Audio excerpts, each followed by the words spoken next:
Okay, greetings, brothers and sisters. So today's my day. I usually make a video on my other channel, the Vodka Now channel, but I'm going to do a health date on that channel, like just of audio. In health update, check up on the things I've been talking about where I got sick before, which really didn't turn into anything, and I didn't really talk about it again. So I'll do that on my other channel today, because my wife and I watched Barbie yesterday. And it is freaking egregious. It is a bad movie. And I was prepared for the feminist stuff. Like, I had heard all the feminist stuff and people left comments, and I knew what kind of movie it was. And so it wasn't that. I knew that was going to be bad. But this is just a bad movie. Like a really bad movie.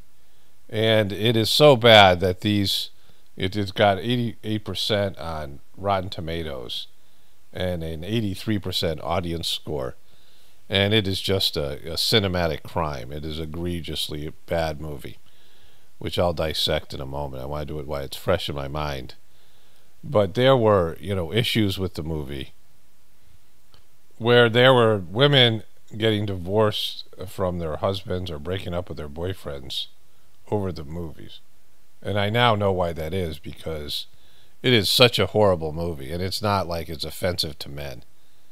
People think that men were offended by it. It is offensive to, cinematography. It's offensive to the art of movie making. And if you brought your date to this movie, if you went with your girlfriend, your wife, and she liked it, I can't see how anybody could like this movie, but particularly a man. I mean, it is, there's nothing in it for a man to like. Like it is it's just a horrible thing to sit through. And if a woman came out pissed off at men and loving the movie and thinking it rocked, then of course there would be breakups. Like, it's a deal breaker. I mean, my wife was like, she probably disliked it more than me. We talked about it throughout, and I'll get into that in a moment.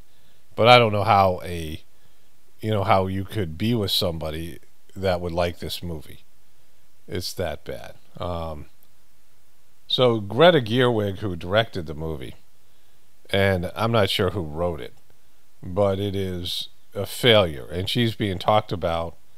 Here it is. James Cameron and Greta Gerwig break down the triumph of Barbie, blockbuster success, and the incredible brave Ryan Gosling. We'll get into Ryan Gosling in a moment. James Cameron is sharing one of his favorite moments from Barbie. I don't know how James Cameron could even say that this was a good movie. I don't know what his part in this thing is.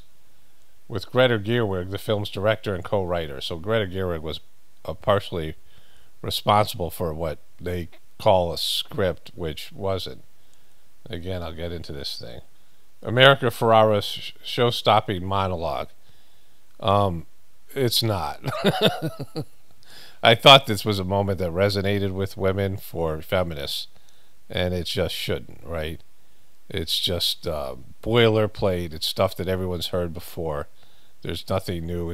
She talks about how women are expected to be this and that, and all these contradictions women face, and all these things. And it's so superficial, and everybody's heard the thing before. Greta Gerwig reveals how she balanced comedy and really serious moments in Barbie. There's neither. There's neither serious moments or comedy in this movie. Greta Gerwig receives her first Best Oscar Golden Globe nomination. Best Director Golden Globe nomination. She's going to win something, because the way this movie is, it's like the #1 movie this year, which tells you everything you need to know about where America is. Greta Gerwig can make history with an Oscars nomination 22 years quicker than the record setter.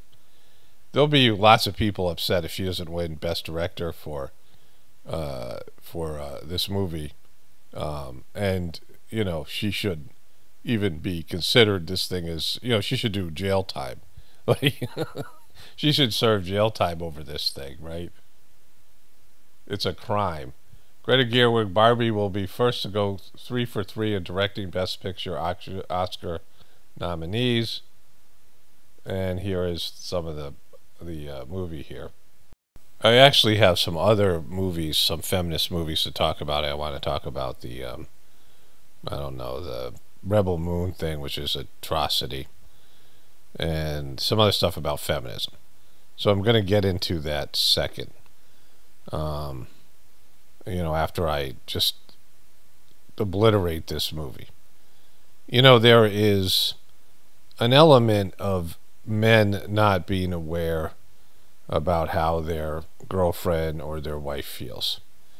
I saw this when I have a master's degree in counseling, and when I was in graduate school, it was towards the end of it, they offered free counseling services, and people would come to the school and get counseling for free, because it provide training and things for the people who were, students. And I got a couple, like a young couple, and they were like a good-looking couple, and the wife wanted to go to counseling, and the husband did most of the talking, and the wife just sat there with the look on her face like she was miserable. And I didn't need to be trained as a counselor to see what was going on, right? Like, he was pretty clueless to how miserable she was, right? And he was basically telling me how great their relationship was, and he wasn't the one that wanted to go to counseling, right? And I came up with the idea that, this is a counseling technique to ask them to give their, scale their relationship. Like what their relationship was in terms of like relationship health, or how good the relationship is for the person. And he said it was 8 out of 10. And she said it was 2 out of 10. And the rest of the time, whatever amount of sessions that they got free counseling, he talked about the 2. The 2 out of 10. Like, he was shocked that she was at a 2, and, all this stuff. And, there's that element where men are clueless about the way women feel. Either at work or whatever, women are better at maybe pretending to be things are going better, or whatever it might be. And so that exists, right? This idea that women are really upset about something, and men don't really understand. Men think women are digging something when they're not. And so that does not exist with this Barbie movie, because there's nothing that's being presented in this Barbie movie that men haven't heard in other movies and this feminist movement and this woke stuff, and maybe for years. There's nothing, groundbreaking. There's nothing new. There's nothing that's like truth. That's nothing like that's, cracks the code. Nothing there. There's nothing like that. Nothing brilliant. It's just stuff that every man has heard about women. Like, we've heard it. Everyone man has, there's no man that's going to go to that movie and have some sort of a revelation or an epiphany. And, like I said, I'll get into the feminist stuff, which is the least egregious part of the movie, because it is a bad movie. And, I watched the trailers, and there was things in the trailers that were bad, because like the opening scene of the movie, they did a teaser trailer, and the opening scene they have Helen Mirren talking about like the advent of dolls, and how dolls were always baby dolls, that girls would play with infant baby dolls, and then Barbie came along and the girls start smashing these baby dolls. And this idea that motherhood is not valued. And I'm going to talk about this extensively when I get to the feminist part, because feminists and the feminist agenda, which came from the CIA, which has been well documented, has cut women off from their like true power source. I mean, the way that they would use the word power, but really would be the divinity within them, and playing the role that's most important to our culture, which is mothers. Like, mothers will always be here. All these careers, all these things that women are talking about being deprived of, are temporary. They're just, they could be taken by robots, right? I mean, lots of jobs are going to disappear just by robots, but a robot could never replace a mother, no matter what. It can't happen. Like, there's no, the mother is like a sacred role. But the CIA and the whatever. You know, I'll get into this as we go through it. But like I said, I want to talk about how bad the movie is. And so the runtime of the movie is 1 hour and 54 minutes.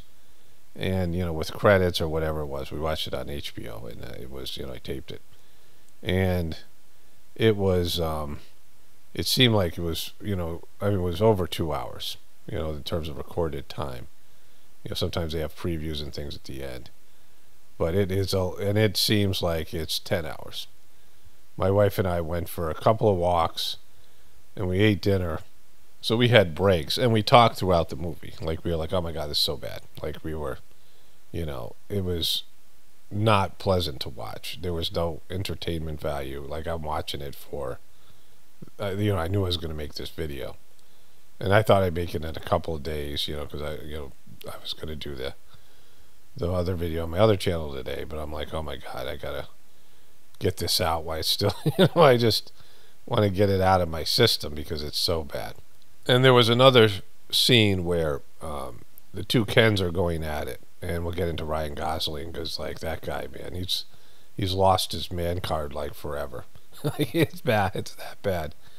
But you know, there's a scene where the two Kens are jealous, two of the Kens, and they're going to have a beach off. They talk about beaching each other off and these things, and it's supposed to be funny, and it's not. And I saw this in a trailer. And that's the one attempt. I mean, there's other kind of jokes in there, but they're not. None of them hit. I mean, I can't imagine people would be laughing at the movie. You know, laughing, you know, with the movie, not at it, at the movie theater. But I guess it happened, right? But I can only say that the delusion and the self-lying and the, you know, I don't know what the proper term or word is for it, but the, you know, the lie that everybody tells in the Democratic and liberal movements to justify their support of Joe Biden is the same illusion, the same, you know, delusion that would allow people to say they like this movie. It's women coming into it ahead of time with a predisposed idea of how great it's going to be, and prejudicing themselves to making themselves like this movie so they can, you know, be part of an egregore, a group consciousness. And, you know, we see this thing before because this is just a bad movie. And it is, again, aside from the, you know, the remedial feminist messages, it's, I don't know if it's like a barometer of IQ or consciousness, or, you know, it's just one of those emperor has no clothes. But this is a poorly constructed movie. You know, there seems to be no real script, like a polished script. Everything about the movie seemed to be like not in finished form, like it was rushed out and it wasn't properly edited. And let's talk about the sound. You know, I can tell a good movie or TV show when it has, you know, and it might not be something I enjoy or like, but the production values and the team that is around the movie are professionals. And, you know, you can see raw movie footage, like the raw movie footage before it's been polished. And oftentimes the audio is horrible. And like in really bad movies, B movies, they don't have a proper, you know, editor and whatever they do to the audio. And it's just like the audio is, you know, really poor. You know, they've been making these movies where it's almost like somebody, or it's not almost like somebody, they're using like a cell phone, and it's like you're getting a real life perspective, or it's like one of the characters is holding a cell phone. You know, they did this with Blair Witch Project and, you know, these types of movies. And it became popular where it was, you know, something that was like a handheld camera by one of the, you know, it's like a documentary, and they're, you know, making the video, and one of the characters is actually holding the camera, and these types of things, and the camera is shaky, and there's things, and that has a, you know, realistic effect. And now with social media, we're used to that kind of thing, right? But still, they do a good job of making the audio sound realistic. But the audio was really poor. Like, I could tell right off the bat that it wasn't professionally done. The editing, like the very first scenes of the movie. And, you know, the visual cinematography and Barbie Land and all these things are, it's somehow offensive. Just the creation of this Barbie universe. It's just not polished filmmaking. There's this guy Wes Anderson, and he makes these movies where you're not in reality, and you see kind of movies like this where there's a different sort of take on reality. Of course, there was the 300 movie, which is almost like half comic, half animation, half live action. I mean, these things where they create these alternative universes that aren't based in reality, because they go back and forth between Barbie Land and the real world, and the real world is not the real world either, right? It's just this fabricated, contrived, male patriarchal whatever place they've developed, and it's just really bad. But the acting and the script is even worse than that, because when you start watching the movie and the audio's not right, it's just going to be annoying throughout. It's just like an unpolished movie, and it's hard to usually we wouldn't have watched this movie. My wife and I were talking about we should just turn this thing off, but I knew I wanted to talk about it here. It's one of those things that leaves you feeling bad afterwards. It's like the opposite of a masterpiece or something that moves you emotionally, or something that's just it just shows you how great people can be at doing something. This was a complete failure. This was a movie that should have been bombed, but it was so successful at the box office that they're pretending it was good when everyone must know on some level it sucked. The acting's really bad, a lot of overacting, but the script is so disjointed, it seems like they're almost ad-libbing. And just all of it. And, part of what the problem is, if they created this Barbie Land, and, I didn't know that much about Barbie and the doll itself, but they made it into this multicultural, set of Barbies that don't exist. Like the Barbies that were out there, they don't translate to Barbies that were made. Barbies had some multicultural and different, ideas of, this idea of like whatever it is, Barbie doing construction work or whatever, costumes. Like it had a lot of different costumes. And, in Barbie Land, the women hold all the positions, and the men, like Ken, is just waiting around for Barbie all day. He doesn't have a place to live. He doesn't have a job. His job is beach, as they say over and over again in the movie, like it's some great joke. And it's not. It's like a complete fail. And, like they said, the acting is so overacting and the script is not there. It's like they're ad-libbing and they're just making things up and they're like failing.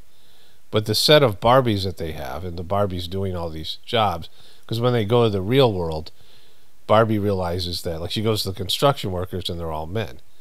But in Barbie Land, all the construction workers are women. But the way Barbie does construction, the doll itself, like if there's uniforms for Barbie to do construction, like if she has costumes to do construction, it's like a Halloween costume.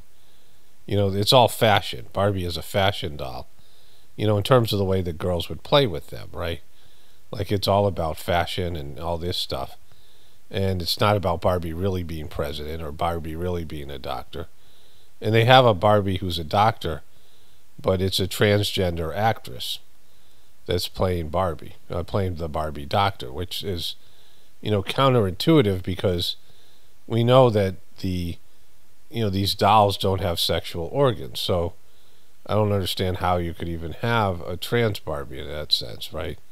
And it's such a feminist message. That whole thing is confusing. Like there's a lot, like not just that, but I mean all the different types of Barbies they have that make up Barbie Land that aren't accurate to the toy line, because Barbie's always been about fashion and glamour and the Bratz dolls before they were Bratz dolls, the Kardashians before they were Kardashians. It's about the modeling industry and Barbie being ultra skinny, and which they kind of address when she goes to the real world. But the two worst things about the movie are the singing and there's some musical numbers, but there's also lots of music. I said to my wife, they've played like 5 songs and we're only 10 minutes into this thing, right? But what went along with that was The movie could have been 60 minutes. It could be an hour long. There wasn't that much story in the movie. There's not that much dialogue. There's not much character development, right? And they have these scenes that take 5 to 10 times as long as they need to. And the music is a part of it. Like they have these montages with the music, and you get the point after about a minute, but the thing runs for 10 minutes. It's that bad. Like, they have these things where they have this transition from Barbie land to the real world, and they got to go by Barbie goes by car, and then Ken stows away because Ken's like just a piece of crap and has no life other than doting all over Barbie. But anyways, he stows away in the car, and then they go by car, and then by boat, and then by motorcycle. All the vehicles, these really lame vehicles that are part of the Barbie toy line, and then they finally enter the real world via rollerblade. And not only does this thing take way longer than it should, like it's just a transition from one world to the other, right? And they're wanting waste of the viewer's time. They not only show this once, they show it again when Ken goes back to the real world, goes back to Barbie Land, and then they show it again when Barbie takes America Ferrara and her daughter back to Barbie Land. And like it just takes way too long. Like you got it the first time, and it shouldn't have been that long the first time, right? They make a big deal of this transition. It has no, value to the development of the plot or any of these things. And there's music and there's songs. They play that crappy song from, I don't forget, Indigo Girls or whatever it was. Like they played that like 5 times. And it just keeps on going on. And you're like, my God, they don't care about the viewer's time, right? I'm very conscious of, when I make movies, I make, whatever I do here or whatever, videos. And, I tell stories, and I do, there's things here that I do, right? And when you're a storyteller, you're creating a story, you're keeping the audience engaged in some way. My wife and I started to watch the movie like around 3 o'clock yesterday. I got my video done, and my wife was not feeling under the weather, but was just tired. I said, let's just watch that Barbie movie. I recorded it. We both had talked about watching it. And it was just one of those things. It was rainy outside and, whatever. We still went for walks. It wasn't really rainy, but it was like kind of dark.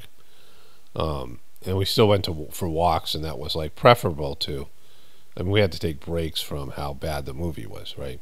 When you're constructing a story and it has an agenda, like you're constructing a fictional story that people are going to watch for entertainment, but you're putting in a political agenda or a point of view, right?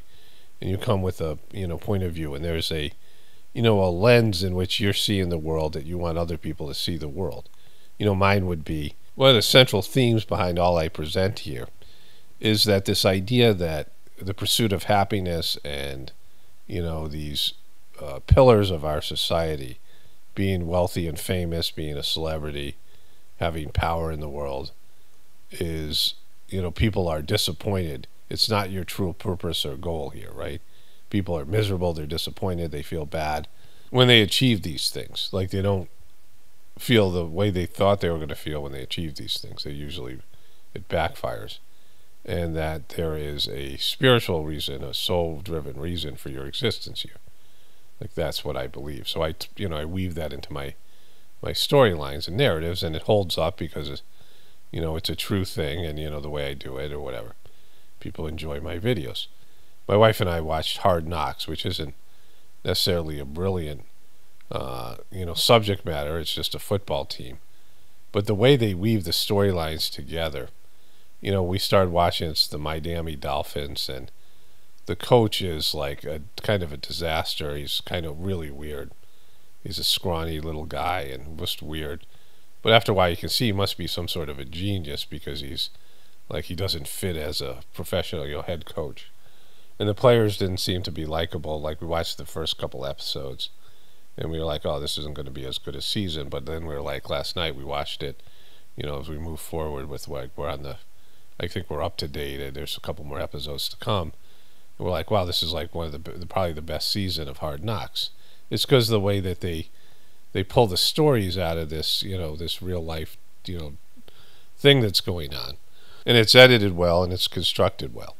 And it isn't like there's any fat on it, like there's things that you could trim off. But in the Barbie movie, these scenes last forever. And they keep on producing more and more of these as the film goes on. Because there is a scene that could have been done in 2 minutes. Like, you understand the point of the scene. And what it is, and again, this is all spoiler alert stuff, but like I can't imagine anybody should. This is a bad movie. And there's no reason, like there's no spoilers, because like everything that's going to happen in one way or another. The only surprise is how bad it continues, how it gets worse in terms of its sucking. Like, they're finding new ways to suck as they move forward. But there's this scene where America Ferrera and it gives this monologue that they talked about, where she talks about all the ways it sucks to be a woman, and she wakes up all the Barbies, and they talk about this as being brilliant, and every man should understand this narrative. We've heard it all before, how hard it is to be a woman. You're supposed to be nice, but at the same time you are supposed to stand up for yourself, like all these types of these contradictions that women have that they just can't win. And it comes out of nowhere, because they really haven't demonstrated that other than in some superficial imaginary way. Like, they haven't been able to show you that in the real world or in Barbie Land. In Barbie Land, the Barbies rule the Barbie Land. They're the men are just they're non-existent. They're NPCs. They have no purpose. In Barbie Land, the women run everything, right? But Ken, who's like really stupid, unbelievably stupid as a character, goes into the library and somehow finds out and figures out the patriarchy, and then brings that back to Barbie Land and says, he's been completely disrespected and taken for granted by Barbie. The Ryan Gosling Ken, even though he's so dopey and he can't even, complete an abstract thought, he's able to understand this concept, and within a few days he's able to sell all the Barbies on patriarchy, and the men and the Kens are now running, they've turned it into Ken Land. I mean, it's just stupid, and it's unbelievably, it doesn't have any basis in the reality they've constructed. Like, Ken doesn't have this ability, and the Barbies just fall for it, and they go into a hypnotic state, and now they're buying into the patriarchy, and they're serving the Kens, right? And so Barbara Ferrera has this America Ferrera. She says things like, you have to be thin, but not too thin, and you can't want to be thin, you want to be healthy, you can't, all these things. Like a dichotomy, you have to answer for men's bad behavior, which she says is insane or something like that. And if you point that out, you're accused of complaining, like these kind of things, right? It just goes on and on, all the ways that women have it. They lose either way, catch-22 type stuff, victim consciousness stuff. And somehow she wakes the Barbies up. They're at, they're at weird Barbies. There's a weird Barbie played by Kate McKinnon, who's Barbies who have been mistreated and damaged and played with too rough, and she's all messed up psychologically and physically, and she's weird Barbie, and they have all these Barbies, and America Ferrera has this rant, and when she does the rant, she wakes all the Barbies up from their the patriarchal haze and hypnosis they've been placed under, to spell that Ken, who's probably the stupidest character in this show, and they're all stupid, right? They're all remedial and stupid. There's no brilliance here, but Ken is the worst, and he's able to put them under the spell of patriarchy for basically a day, and then they have to be woken up and stopped out of this spell. So then they go through this process where Barbie goes and distracts Ken and tells Ken exactly what he wants to hear, because men are so easily manipulated that you just have to play this game, and they're all acting and deceiving the Kens, right? And while an awoken Barbie goes to Ken and distracts Ken, right, the America Ferrara takes the Barbie that's with the Ken away and goes on the rant and tells her all the things she told the other Barbies to wake them and snap them out of the spell. Right? And the thing goes on forever. It's like 10 minutes long. And I think the idea here is, I can only guess it because it's just so remedially done, that all the women hearing this, and this is a big moment in the movie, and all these women who are, Trump supporters and who are, who have bought into the patriarchy will hear this rant and somehow will be woken out of their spell, and their spell would be broken. And we all know, as truthers and people who live in the world, that everyone's pretty much made up their mind. And when you go and you try to express something like this, it doesn't work. Like we know because we live it all the time as truthers and, people with alternative points of view. And everybody's heard this rant. Everyone knows this. There's nothing new here. The old glass ceiling and how hard it is to be a woman. We've heard it over and over again. You're typical Barbie. Pretty. You're so smart. I can't do brain surgery. It is literally impossible to be a woman. So you're saying women don't exist, right? Because that's what literally impossible to be a woman. That means that there were no women, because it'd be literally impossible for a woman to literally exist. The words that are being said here would imply there are no women, because it would be literally impossible to be a woman. So there would be no women, because they can't exist literally, because it's impossible. Like, we have to always be extraordinary. But somehow we're always doing it wrong. Like, you have to be thin, but not too thin. And so a scene that should have taken a minute takes like 10 or whatever it is. It just like keeps on going on, right? And the songs are like that. Like everything about the movie could have been shortened. Like every scene could have been shortened. Some of them substantially so. And, there are these scenes, it just gets worse. Like, it's predictable, but the level of suck is not predictable. Like the music that they do. And so there's another scene where there's an Alan character, I believe his name is, who is, he's played by that guy, he is, doesn't matter. The kid on Arrested Development, and he's going back with America Ferrara and her daughter to the real world because he doesn't want to be in a world where Ken is dominant. And Alan was, I guess, a version of a Ken that, didn't last or take. And there's a construction workers, and Alan gets out and just beats them up. Like it just doesn't make any sense. Like there's no reason for it. But the worst scene in the movie, by far, is that there's going to be a vote to get rid of the Barbie Constitution, because apparently there's some sort of government in this world in which people don't need to eat, a world of dolls, right? And they have a Supreme Court, and they're going to vote on the Constitution. And so the Barbies come up with a plan to get all of the Kens to fight each other. And so again, this is like stuff going out to little girls, and this is how you deal with men in the patriarchy. Like this is how you're supposed to, first you have to go on this rant of victim consciousness that women have it too hard, and that snaps them out of being under the spell of men and their patriarchal schemes. Right?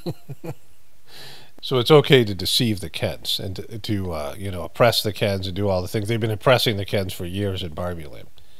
But then they come up with this scheme or plan in which they tell the Kens that they want to spend time with them. And Barbie, who's, Ken's in love with Barbie, but Barbie's not in love with Ken, the main characters. But all these Barbies are matched up with a Ken. And they tell their Ken they really want to spend time with them. And the Kens crave, there's the love language, and the number one love language for the Kens is time with Barbie, right? Quality time, which is usually a woman's, it's like they've warped the whole thing, right?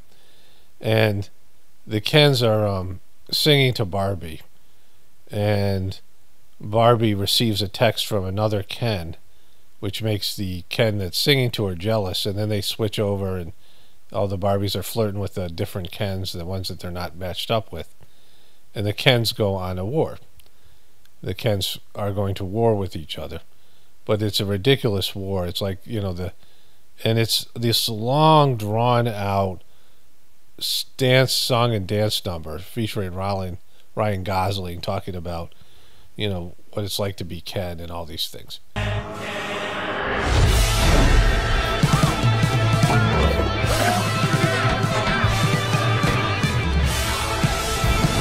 I mean, it's horrible to watch. Like, Ryan Gosling has been castrated over and over. It's like they, of course, Ken has no genitalia, but it's like metaphorically, Ryan Gosling's character gets castrated over and over again.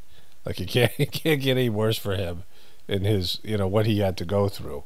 I mean, it's going to be hard to watch him in any other movie after what he does here. Like, the way he is just, humiliated throughout the process. But they have this long, drawn-out, like, musical number for no reason, and it goes on forever. It's like 10, or it seems like it's like an hour long. I mean, it's, and there's no purpose to it. The whole purpose is to distract Ken, and while he's being distracted, the Barbies reinstate the Constitution and get rid of the patriarchy, which, that whole thing could have been done in like 30 seconds. Like the distracting of Ken and the voting.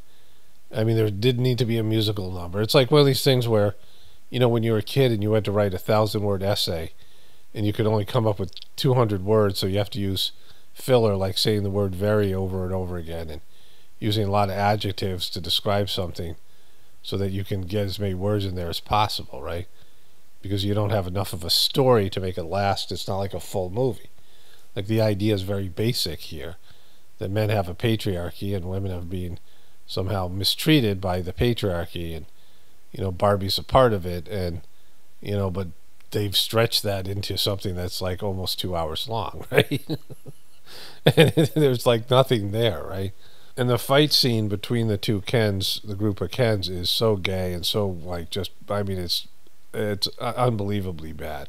And in Barbie Land, there was no patriarchy. The Barbies held all the positions of power. They were in charge of everything. They had all the, they were the centerpiece.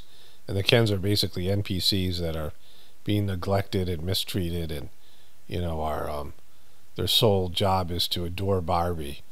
And, and Barbie doesn't, Barbie's always dissing Ken and pushing away all these things. And that's how Barbie Land has been forever. And Barbie has some sort of awakening because America Ferrara, who owned this particular Barbie, has a, she works at she works at Mattel, and she has these idea of a normal Barbie, and Barbie gets cellulite, and she gets, she starts thinking about death and having, real life kind of experiences. So she has an existential crisis, and she goes to the real world, and Ken tags along because that's what Ken does, and he gets exposed to the patriarchy, and he imposes a patriarchy in Barbie Land for a couple of days. And because of that, they are like, everyone's rooting for Ken to get destroyed.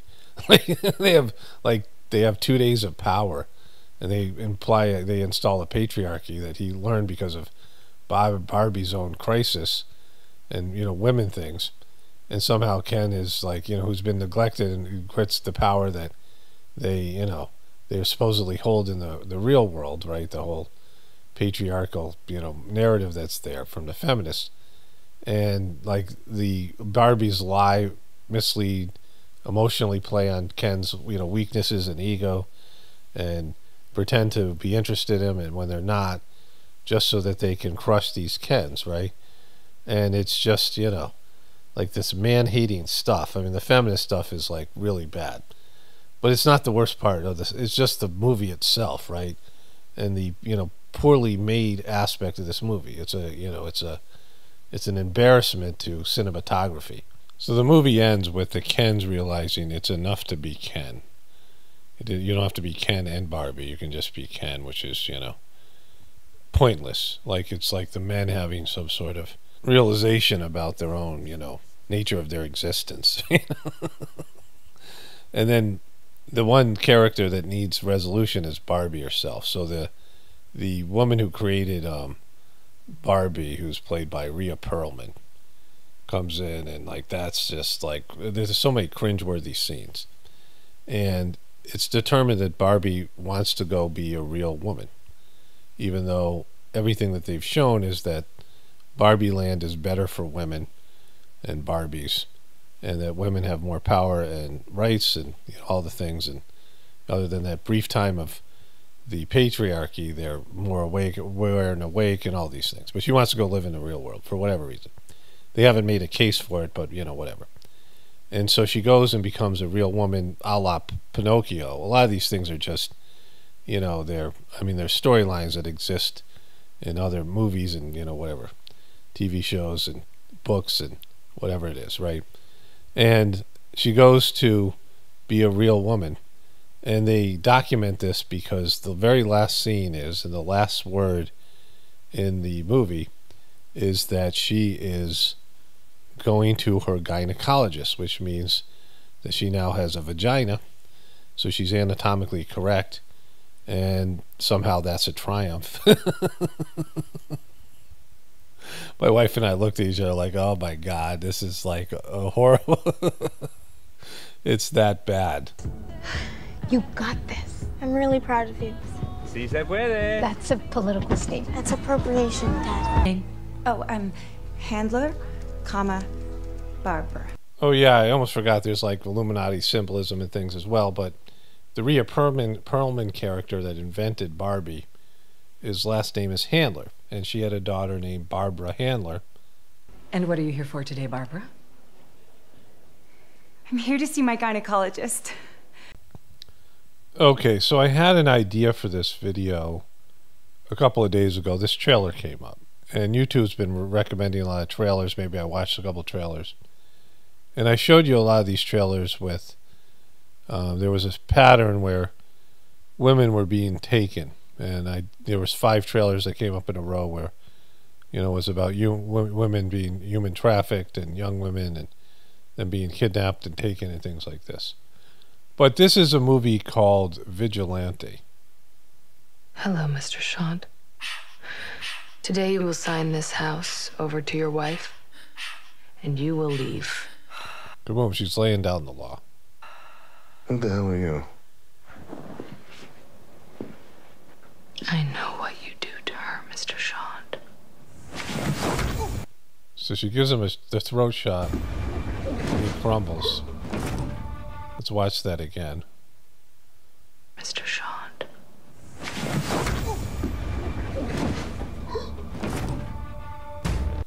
And then she looks at him. It turns out that she was a domestic abuse victim, and she's in some therapy group here. My husband, he would set my bones After he broke them. when I broke the rules. So, and then she turns into some kind of vigilante, right? It's all about how men suck and, men are violent predators, and she's a vigilante. The issue here is, well, let me just show you this here. Olivia Wilde is 5'7" tall and approximately 121 pounds. She is someone who's always skinny, right? And so she's not somebody who could pack much of a punch just based in her physical. I mean, women aren't as strong as men just when they're equal weight, don't have as much bone density. We've gone through this stuff before, which we know about. But, she's a model and she's skinny and works on being thin. And she's, this guy looks like he weighs like 225 or something, whatever, in the actor. And this is supposed to be a realistic, it isn't based in her being a superhero or something like this or having some extraordinary, powers or something. She's just a normal woman who's taken some defense classes, and she can beat up men. And, now that she's, she used to get her bones broken by her boyfriend. Now she beats up men who are much bigger than her, or way out of her weight class. So then I watched, right after seeing that trailer, I watched over like a 3 or 4 day period because it's really hard to get through. This Netflix show called Rebel Moon, which is mostly based in a Star Wars type plot where this woman who was used to be a soldier is on a planet, again, spoiler alert, where she's being a farmer, and then the evil empire comes down and is you know, going after her group of people, her village, and she is really a kick-ass soldier, and she kicks all these guys' asses. And then she starts recruiting these exceptional people. There's zero character development, zero plot line. It's filled with woke stuff, like just woke. It's like Star Wars with woke stuff in it, in terms of the characters, in terms of the, different demographics that are represented. But it has a lot of women beating up men. Like that's, pretty much the theme of the thing. And it's really bad. Like it is, it's on the level of Barbie bad. Barbie bad is not like a thing. Okay, so this is Ruth Handler. Now, in the Barbie movie, I want to just get into this before I get into the whole feminism thing. This is going to lead into the feminism thing. But the whole movie, they have Will Ferrell's the CEO of Mattel, and all the executives are men, right? And so this idea that men are controlling women's body image, and they're all about, the messaging that surrounds Barbie, and that Barbie is a tool of the patriarchy. But in reality, this woman, Ruth Handler, and her daughter, she has images here. Her daughter, who is, they are in the movie, her daughter was named Barbara. And she's played by Rhea Perlman, and she is the inventor and first CEO of Mattel. So she started the Mattel toys, and she was in charge of Barbie. And it was her and her ideas, and this is her, initial Barbies. This was her brainchild, and she based it on her daughter, Barbara, like I said. And she is here, it says, was American businesswoman and inventor. She is best known for inventing the Barbie doll in 1959 and being the co-founder of the toy manufacturer Mattel with her husband Elliot, as well as serving as the company's first president from 1945 to 1975. So during that period of time where Barbie was really big, this is when I was a kid and I grew up. I was born in 1964. This was run by a woman. And so all of it came down to a woman, and a woman from, well, here it says here, she was born in Denver, Colorado, to a Polish immigrant families. Her dad was a Polish Jewish immigrant family, so she was a Jewish woman, which she was clear in the movie, played by Rhea Perlman. So Barbie is actually a Jewish girl. Barbie's based in Ruth Handler's daughter Barbara, right? Of course, at the end of the movie they make this clear as well. So she was Jewish, based on a Jewish girl, the character of Barbie. And this is a woman who must have got into fashion. This was the time back in the 60s and 50s. And so this had nothing to do with men and the patriarchy, right? This was not a man-driven patriarchal. This was a feminist story. This is a story of a successful businesswoman who was, I guess she died in Los Angeles, California, a modern woman who had her own business and was one of the first CEOs and was in charge of a billion-dollar toy company, right? So all of that, that whole messaging and narrative that they try to perpetuate in the, in the movie, where Barbie is somehow a tool of the patriarchy, and men are pushing this idea and body imagery of Barbie. It was a woman who pushed it, right? And the woman is like the patron saint and angel at the end of the movie, who wants Barbie to become a real woman, which is bizarre on every possible level. So I want to add that she changed her name to Handler. A handler is got so many negative connotations. Most people, I think, understand the term handler, certainly in the truth community, having a handler. But her real name was Mosko, Mosko. And, changed her name to Handler. She died with $100 million net worth. So in 1975, she was CEO of this company. So in 1975, she retired as CEO, and I don't know what she had in terms of stock options and things like this. But $100 million in 1975 was basically like being a billionaire today. And so she retired as a very successful CEO, a businesswoman who was clearly a feminist and believed in, whatever. I mean, feminist, but also, this is Barbie's basically a fashion model. But it goes to prove what most of us already know, that the body image stuff is more for other women than it is for men. I mean, women are, they make it sound like men want to keep all women thin and these things. And, men, may care a little bit about this, but it's other women that care about, women dress up for other women. It's like a competition. And a lot of these things that America Ferraro was complaining about in her rant were things that women hold each other to, the double standard that women hold each other to, that men are either clueless about or don't care about, right? And so, there's all that. But I've talked about this in the past, but I'm going to say new things that I haven't really thought of before about feminism.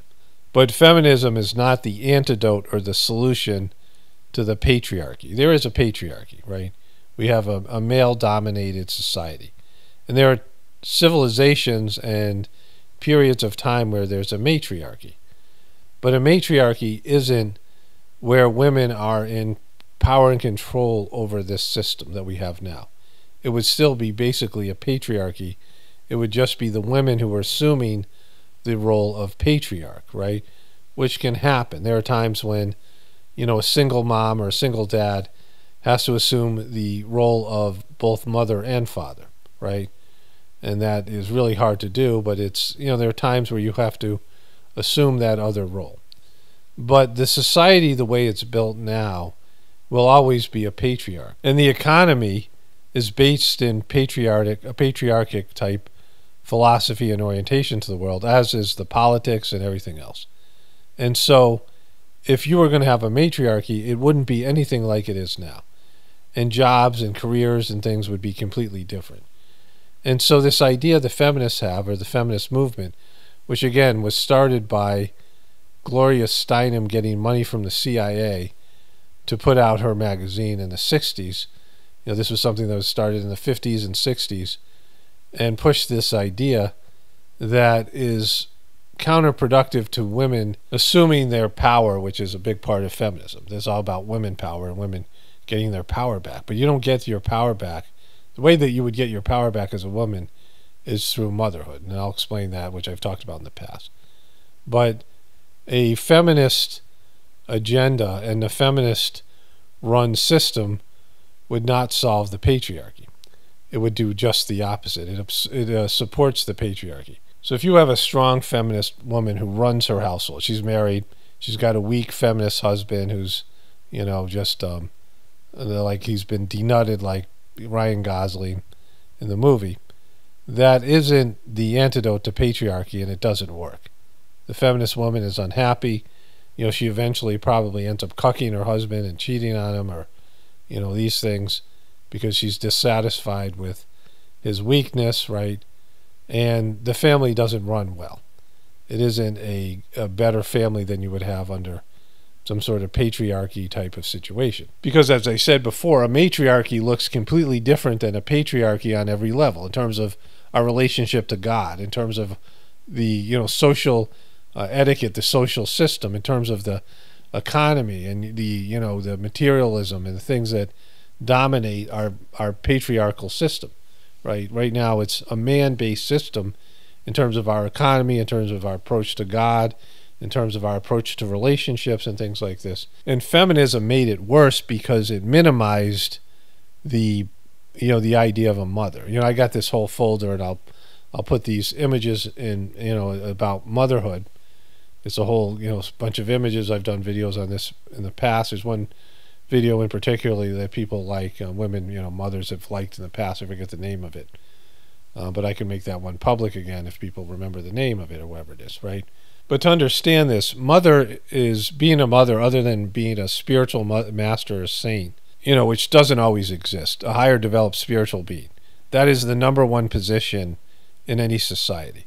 Not a dominant position, not a position of power, but an important position for a healthy society is spiritual people. And it could be shamans, it could be, a saint, it could be whatever. Somebody who's deeply connected to God. And next after that is motherhood. And motherhood is always there. Where, saints and spiritual people and, spiritual masters and high developed spiritual souls aren't necessarily always there. But motherhood is. Being mothers is the essential role to develop a healthy human society. Society is human beings developing naturally and, in a with having a relationship with God, having a relationship with nature, and staying authentic and true to themselves. Healthy mothers and strong mothers and, mothers who embrace their role, a thankless role, is imperative. But it also brings a feminine, not a feminist, but a feminine influence and aspect to every part of human life. And women are the barometers of morality. This is, a speech that I heard, a talk I heard from Master Charji, the third master of the Saj-Mark system. He talked about how women's roles are to be the barometers of morality, to uphold morality, because they just know better. Women have a predisposition towards loving that men don't have, and being nurturing, which men don't have naturally. Men can learn to do these things. And also a relationship to nature and God based in being a mom, right? Being a mom is really important. A mom, is more important than a dad, right? Not that dads aren't important, certainly on a, structural, social level. But a nurturing mom that teaches her kids how to love, and love is God, so there's being introduced to God by God through their moms, and having a spiritual mom is essential. A mom who is embracing her role, but also is connected to God and nature. And, the whole village can be centered around these women, these matriarchs, who have an influence and help to keep the violence down, help to keep the wars down, help to, men to learn a different approach to things, help to men to be less forceful, and help to, bring down all these domestic violence and, all the R's, the men R-ing women, all these things. That when women are the arbiters of morality and are strong, mothers are being supported, have all these images of this saying, just a mom. That feminists, and there's a feminist woman who wrote about this, that they get embarrassed when they say they're just a mom. But a mom, what a mom does is worth something like $120,000 a year. Like, that's all the stuff a mom does. So a mom is essential in all these different ways. And when the moms are important in society, when motherhood is important, then, women are important, right? And women have influence, and they're not taken for granted, even though it's a thankless position, and being a mom and being a woman is difficult, like, in a different way than the feminists believe. But when the difficulty is embraced and you take responsibility for incarnating as a woman, which is a choice your soul made to embrace these tendencies, all souls incarnate as men and women because there's different things you learn and develop in terms of your orientation to the world. And so the feminist movement is trying to minimize motherhood, pushing abortion, pushing birth control, and maximizing your position in the world so that you get jobs that men used to have, or men dominate the workforce. And that having a successful career is more important than being a good mom. But you really can't do both. It's hard to do both, right? I mean, it's, women do it, but it's hard, it takes a lot out of them to do both. And the way that a woman's heart is, the way that women get attached to things and their emotions and things, it's hard for them to balance all these things out, right? But they've been put in these positions where they're told that being a mom isn't enough, so they have to also have a successful career, and they are embracing the patriarchy and the man's role, saying that the man's role, being a businessman, being successful in the material world, is somehow much more important than being a mother. And that's what the feminist movement is endorsing. This idea that being a soldier is a good thing. Why the hell would you want to be in the army?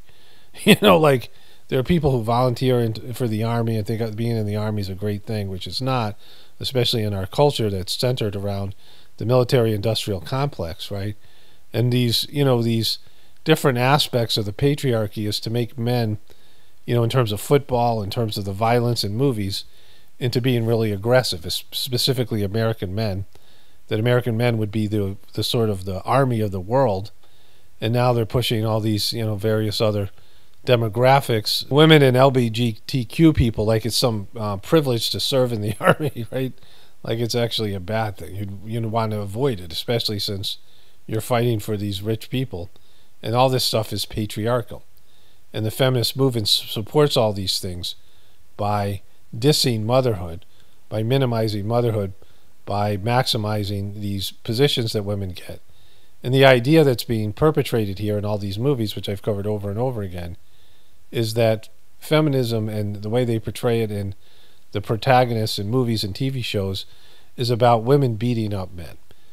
And so that isn't matriarchy. That's women just assuming the patriarchal role. Let's say women became physically superior and could physically dominate and beat up men.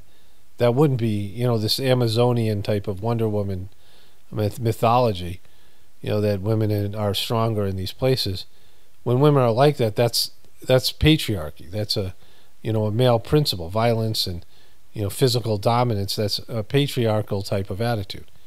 But being a mother and embracing the matriarchal qualities, and it's not necessarily just about motherhood, but it's a woman embracing the things that go along with being a mom, the different qualities, and nurturing and being feeling and being non-violent and being pro-life. And I mean pro-life not in the abortion sense, but being pro-life in general, and also in terms of abortion, right? Being pro-baby, being pro. There was this moment in the Barbie movie where they talk about the pregnant Barbie and how that character had to be discontinued. But anyways, you get the idea that feminism, it's the idea that women get their self-worth from being in the man's world and doing manly things and things that are essential to the manly patriarchal system, and not being, women and mothers and embracing the qualities and the nurturing qualities and these other qualities that are so necessary for balance, checks and balances in our system, and also to keep men in check by bringing in these other qualities and help to teach men how to love, which is imperative to the proliferation of our species, and not have all these, the military industrial complex and these things where men are running amok, being stupid, and women are joining in, right? And so there's nothing wrong with women having a job or a career or any of these things, but it isn't the essence of what a woman's role is in society, right? And these jobs are stupid. Most of these jobs are not essential to a healthy society. They only exist in this modern day system. A lot of these money jobs, the banker jobs, all these things, a lot of these jobs can be taken over by robots and are being, technology is taking over these jobs and these careers. And when the society collapses, most of these roles and jobs and power positions disappear. So they're not essential to anything, right? They're a part of this system, a patriarchal system. But in terms of being a mom, it's always necessary. If there's no moms, there's no people. And victim consciousness, which I've talked about so much lately, being at the center of this, how somehow women are systematically victimized by the system. But they're victimizing themselves, right? This whole movie's a lie. I mean, it's a lie on different levels. But they give this woman, Ruth Handler, like divine-like role, like she's some sort of saint or, divine being, and she was the inventor of Barbie. But she set up Barbie the way it is. Like, she was in charge of Barbie from Mattel, the company, from 1945 to 1975. 30 years. Her husband was the other partner, and I don't know what he, did or didn't do, but she was clearly the creative genius, and she was in charge of the Barbie brand. She made Barbie into what it was, and so their whole movie is a joke, a lie, right? She wasn't doing this to actualize women in the feminist movement. I mean, she was, ultimately a feminist herself. She was anti-mother.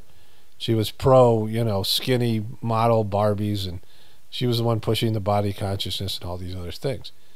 And so it's like just another fail, another feminist fail, another, because it's just wrong on every level, right?